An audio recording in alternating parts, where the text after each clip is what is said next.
নমস্কার, আমি সুকৃতি আর আমার অনলাইন সলিউশন ইউটিউব চ্যানেলে সকলকে স্বাগত জানাই। এমপ্লয়ীদের ডেট অফ বার্থ কীভাবে চেঞ্জ করবেন? অনেকে এমপ্লয়ীদের ডেট অফ বার্থ ভুল আছে বলেন এবং সেটা চেঞ্জ করতে চান, কিন্তু নিয়মটা হয়তো এখনও জানা নেই। প্রথমেই বলি, ডেট অফ বার্থ চেঞ্জের জন্য স্কুল এন্ড থেকে একটা রিকোয়েস্ট সেন্ড করতে হয়।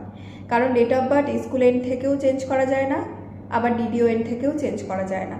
এটা চেঞ্জ করার জন্য ডিডিওকে অ্যাডমিন লগ ইনে রিকোয়েস্ট সেন্ড করতে হয়। তো প্রথমে উৎসশ্রী লগ ইন করবেন, ওখানে request for change date of birth বলে একটা অপশান আছে, সেখানে গিয়ে একটা রিকোয়েস্ট সেন্ড করবেন। সেটা সেন্ড টু ডিডিও হয়ে থাকবে, ডিডিওর কাছে সেই রিকোয়েস্টটা আসবে, সেই রিকোয়েস্টটা ডিডিও আবার অ্যাডমিন লগ ইনে ফরওয়ার্ড করবে। অ্যাডমিন থেকে সেই ডেট অফ বার্থটা কিন্তু চেঞ্জ করে দেওয়া হয় না, আনলক করে দেওয়া হয়, আবার ডিডিওর কাছে সেটা এসে পৌঁছায়, ডিডিও সেটাকে চেঞ্জ করবে। এই হচ্ছে ফুল প্রসিডিওর। এবার এর সঙ্গে আপনাদের কিছু ডকুমেন্টস জমা দিতে হবে এবং এর একটা প্রোফর্মা রয়েছে। সেই প্রোফর্মাটা আপনারা ডিআই অফিস থেকে গিয়ে কালেক্ট করবেন। সেই প্রোফর্মাটার নিচেই কিছু এনক্লোজার লেখা আছে কী কী জমা করতে হবে। সেইভাবে ডিআই অফিস প্রথমে উৎসশ্রীতে রিকোয়েস্টটা সেন্ড করে প্রোফর্মাটা ফিল আপ করবেন। সেই প্রোফর্মাটার সাথে যে যে কাগজগুলো জমা দিতে হবে, যে সমস্ত ডকুমেন্টস জমা দিতে হবে, সেইগুলো নিয়ে ডিআই অফিসে গিয়ে জমা করবেন। তারপরে ডিআই অফিস থেকে কাজটা করে দেওয়া হবে।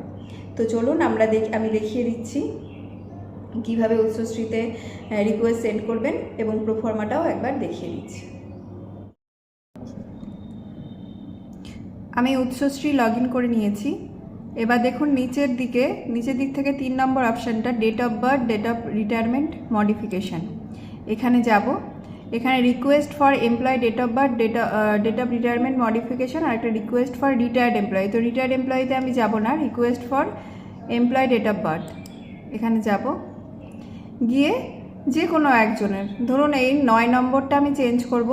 এখানে রয়েছে কৃষাণু রয়, যেখানে আছে request for send, request for unlock.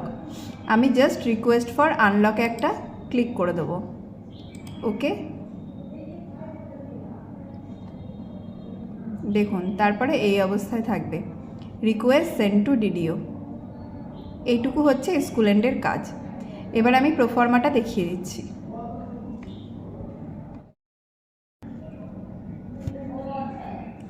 এটা ডেট অফ বার্থ চেঞ্জের প্রোফর্মা, এটা ডিআই অফিস থেকে আপনারা পাবেন। এখানে কি কি লেখা আছে, district, name of school, ISMS কোডটা দেবেন, UDISE code, circle, sub division, school status, name of employee, designation, date of birth, date of retirement mentioned in ISMS Utsashree portal, আর কারেক্ট ডেট অফ বার্থ। ভুল কী আছে সেটা এদিকে দেবেন, যেটা কারেক্ট হবে সেটা দেবেন। রিজন ফর চেঞ্জ, কী কারণে চেঞ্জ করবেন, ভুল আছে কি না বা কী, সেটা এখানে রিমার্কসের ঘরে লিখে দিতে হবে। এখানে এমপ্লয়ি সিগনেচার করবে, এখানে HOI সিগনেচার আর সিল করবে। তারপরে এটা ডিআই অফিসে জমা করতে হবে। আর এনক্লোজারে কী কী দেবেন দেখে নিন। Attested copy of service book, first page, approval of appointment, PAN card, Aadhaar card, certificate IRO, educational qualification proving date of birth, relevant MC resolution. এই 6টা পেপারস কিন্তু অ্যাটাচ করে দিতে হবে একটা ফরওয়ার্ডিংয়ের সঙ্গে। এতগুলো কাগজ নিয়ে ডিআই অফিসে এসে জমা করতে হবে। এটা হচ্ছে পুরো প্রোফর্মা।